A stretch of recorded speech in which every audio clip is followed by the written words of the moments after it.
This is the flatPP.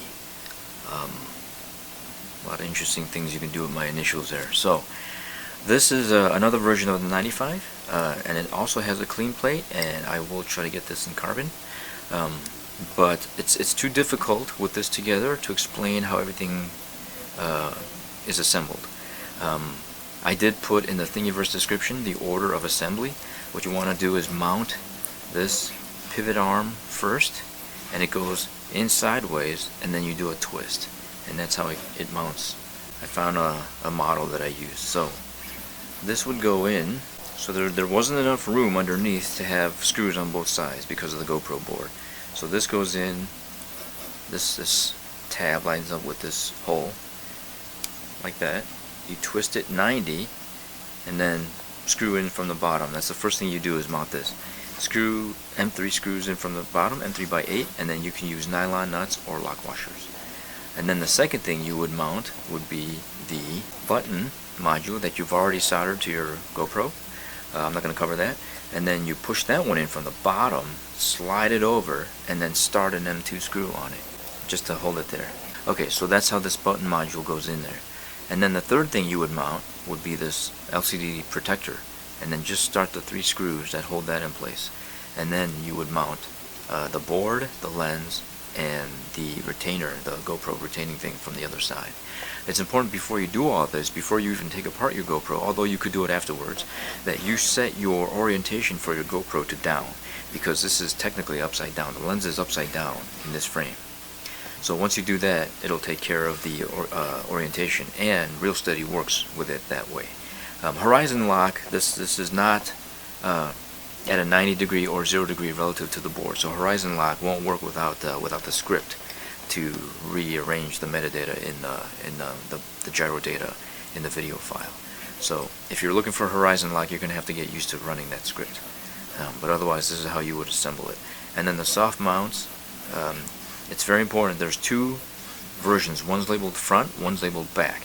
The front ones are just ever so slightly thicker, because I was finding that since the lens and everything else is so far out in front, it was compressing the front more. So I made it just 0.2 of a millimeter thicker, and that evens out the level of how the soft mounts is. There's little holes here for mounting things like antennas, but I've mounted my crossfire across the back ducts, and then the FPV antenna is just sitting here. I would suggest wiring things such that you have enough slack, where I just removed the 4 screws, the 2 fronts on each side, and then it opens up like a clamshell, and then you can access everything without having to unmount everything in the back. So that's about it. This also has legs, TPU legs, to prevent these props. I have 1106 motors, and the screws that hold the props in were scraping on the ground, so I made these little TPU legs that keep them off the ground so you can take off and land. And that is about it. Although this lens, the angle is adjustable, I would set it to something and crank down. Well, don't break the plastic, but tighten it very securely, because if you don't, in a crash, this lens will pivot up and it'll pull on your ribbon cable and rip the connector off. You do that, too hard or one too many times, and you're going to destroy that connector, and either you'll need a new motherboard or you'll need a new lens, and both of those aren't cheap. So this one, I love the way it flies. It's fantastic. It's flat. It'll go under cars.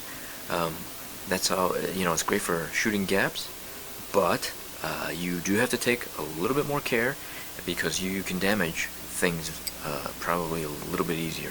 So also the soft mount, as you can see, this lens is actually pretty close to the front duct. There's not much room to compress. Now, I haven't had issues. Even with a battery, nothing's caused it to go down. And in fact, if I push down on it to the point where it's actually hitting the duct, the prop still doesn't hit the lens. So far it's been okay. I don't think it'll damage anything, but just so you're aware, the bottom of this lens module, the sensor, is very close to this front right prop.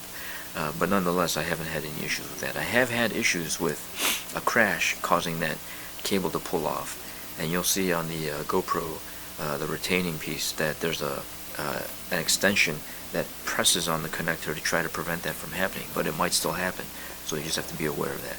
But I really like this frame. This is probably going to be my go-to frame, and it's maybe the most fun to fly.